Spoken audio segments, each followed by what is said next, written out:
Hi, today I wanted to talk a little bit about whether or not your architect should be guaranteeing planning. And this stems from a question that we often get asked by potential customers, homeowners and developers alike, as to whether or not we guarantee planning. And the real answer is we can't. There's just way too many variables in place to guarantee planning. And partly because sometimes we actually want a refusal. So let me kind of break that down a little bit. If we were to guarantee planning, that means we're probably erring on the side of caution, which means we're probably not pushing the boundaries for you and not maximizing the parameters of what may or may not be possible.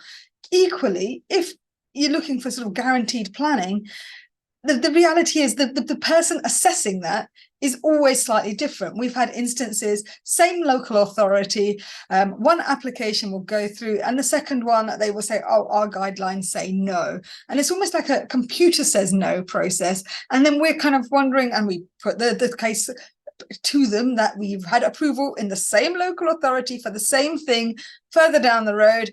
And they said, well, that case is different.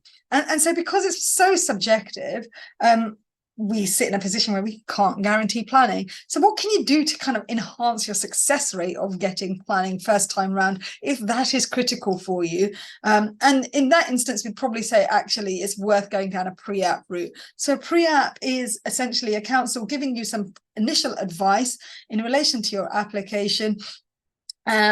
That is kind of informal. So nobody knows that you've made that application, that pre-application to get the advice, but critically, you're in a position where you will have something in writing from the council to say whether or not they support it.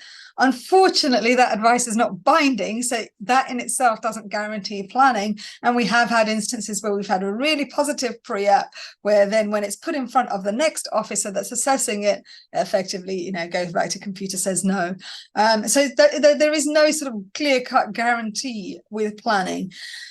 So where does that leave us? As I said, there are some instances where we want a refusal in place. And to give you an example of that, we had an instance where we were developing a couple of houses, and at the back of the garden, we wanted to put in some large outbuildings. Now, under permitted development, you're allowed sort of 30 square meters for these outbuildings, but the gardens were significantly bigger than that, and we wanted a larger outbuilding. The council were going to refuse it on the premise, even under full planning, that their guidelines said only 30 square meters, which in this particular garden would have meant that, we were significantly smaller than the potential would allow.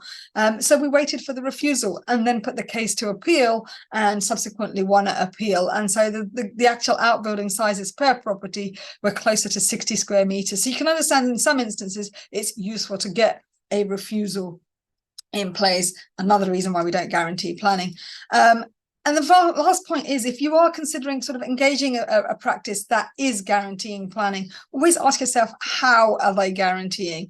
Some people will advertise 100% planning track record.